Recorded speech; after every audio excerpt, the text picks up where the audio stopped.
Hey basketball guys, we have news. Let's go to more Los Angeles Lakers news, but first, don't forget to subscribe to the channel and leave a like.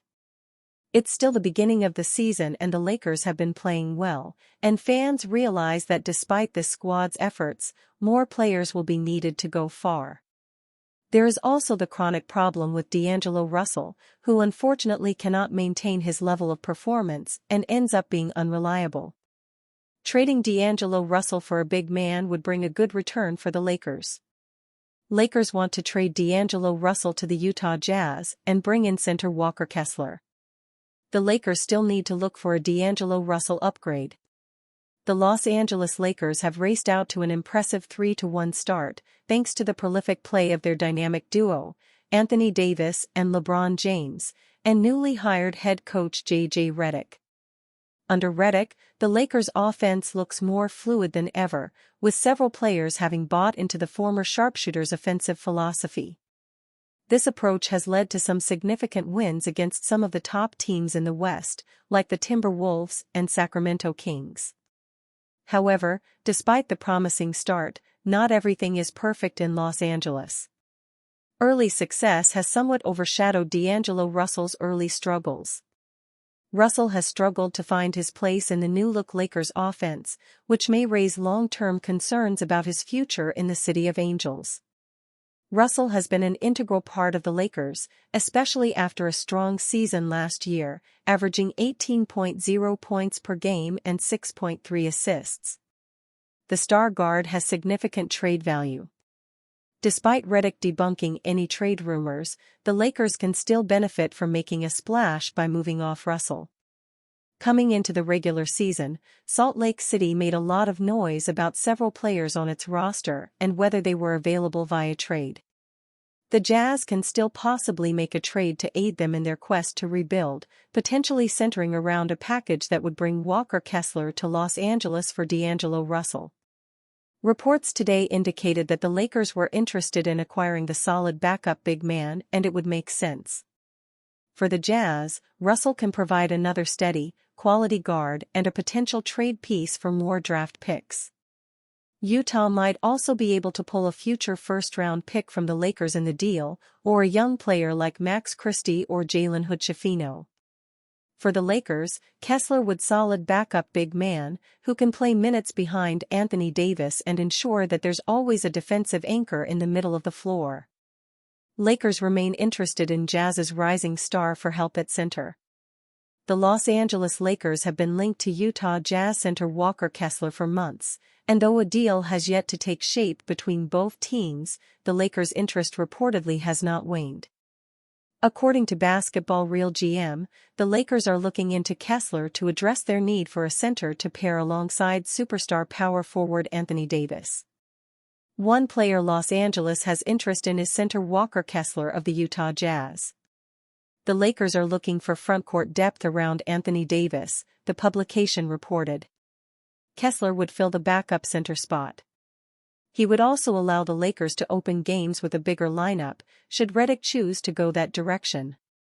In addition, Kessler makes just $2.9 million this season and $4.9 million next season in the final year of his rookie-scale deal. Lakers' stout frontcourt could reach new levels with Kessler. The Lakers have Jackson Hayes and Christian Wood serving as their backup centers at the present.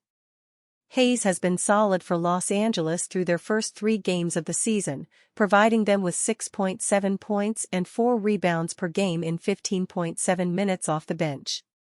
Wood is sidelined with a left knee injury but is a player who has averaged both 20-plus points and 10 rebounds in different seasons in his career. Albeit, Kessler is a young and talented third-year center who already possesses defensive capabilities well beyond his years and an interior scoring presence that could service a paint-oriented Lakers ball club.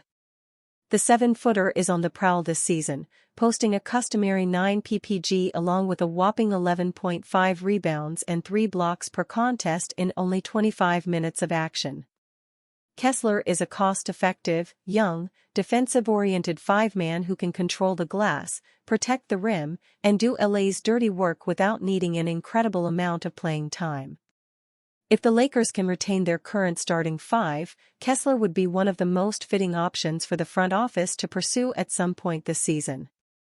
Christian Koloko has been medically cleared to return to the Lakers. Koloko, 24, was selected by the Raptors 33rd overall in the 2022 NBA Draft. He received critical acclaim during his final season at the college level, earning Defensive Player of the Year and Pac-12 Most Improved Player honors. During his rookie NBA season in 2022-23, Koloko continued to show his remarkable potential on defense and offense. Koloko averaged 3.1 points and 2.9 rebounds in 13.8 minutes per game, which is unlikely to inspire hope or intrigue. In that limited time, however, he also produced averages of 1.4 offensive rebounds and 1.3 blocks per contest. Those numbers translate to 3.8 offensive rebounds and 2.6 blocks per 36 minutes, the kind of production the Lakers would undoubtedly benefit from in 2024-25. Koloko will likely begin his official return to the NBA with the South Bay Lakers in the G League. He signed with Los Angeles on a two-way contract that allows for roster flexibility and should allow the 24-year-old to play at the highest level sooner rather than later. He also further supports coach J.J. Redick's claim that there will be a symbiotic relationship between the Lakers' NBA and G League teams. It's not clear what Koloko can deliver after a long NBA season, but the upside is clear. He's 7 feet 0 inches and 230 pounds with a giant 7 feet 5.25 inches wingspan that has already proven useful on both ends of the floor. There may still be a long process ahead for Koloko and the Lakers, but getting the green light to return to the court is a big step in the right direction. J.J. Redick taking blame for loss versus Suns is a welcome change. Monday's loss shows that J.J. Redick cares, perhaps too much, but that's a good thing for the Lakers and a big difference from last season. All losses demonstrate a growth opportunity. A reminder that the opposition can get the better of you if you fall short in critical areas. After starting the year on a 3-game winning streak, the Lakers suffered their first defeat of the season against the Phoenix Suns on the road 109-105 on Monday. For Los Angeles, it was clear where they failed. They opened up the game with an 18-point lead in the first quarter and followed it up with an abysmal 14 points in the second period. The late-game defense was just a Kevin Durant offensive showcase, with him mercilessly destroying all Lakers guards who were switched onto him.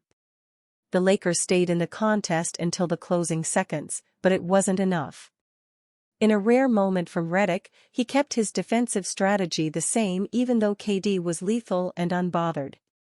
With the margin of defeat being just 4 points, one can't help but wonder what could have been if they had just executed a bit better. After his first official defeat as a coach, J.J. Redick wore the frustration and disappointment on his face like a mask and took responsibility for the result.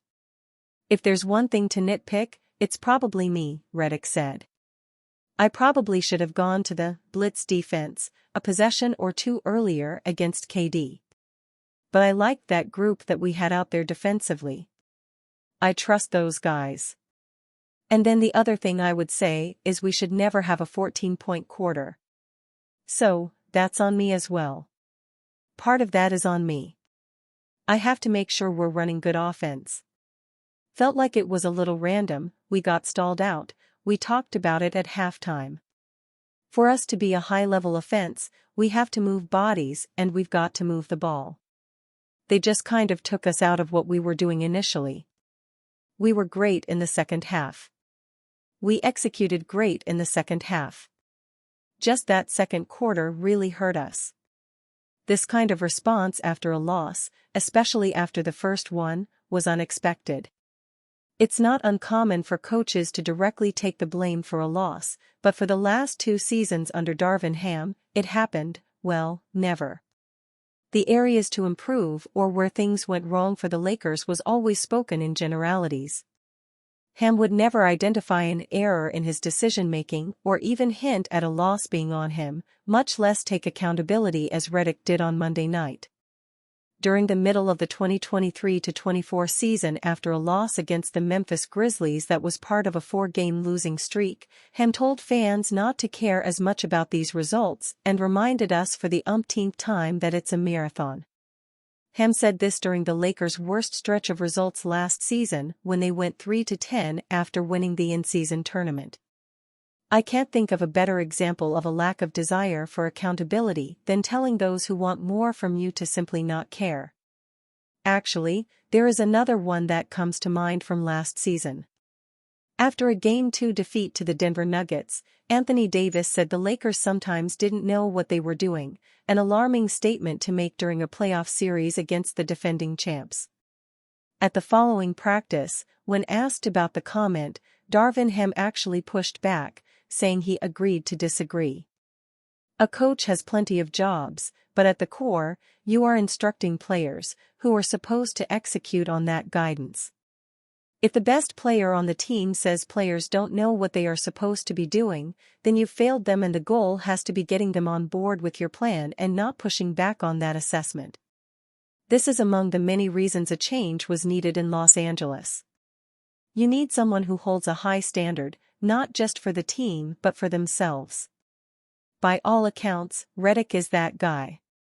He is obsessed with winning and the game's details and wants everyone around him to share that passion.